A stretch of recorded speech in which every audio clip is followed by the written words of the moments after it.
Слушай внимательно. Если машина начала скрипеть или гудеть, не спеши менять половину подвески. Скрипит руль при повороте. Часто виноват опорный подшипник стойки, а не рулевая рейка.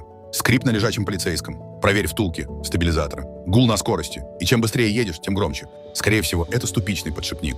При развороте слышен хруст или щелчки. Проверь шерус. На бетонной дороге появляется глухой стук, будто барабан. Возможно, проблема со стойкой или амортизатором. Свист при запуске двигателя.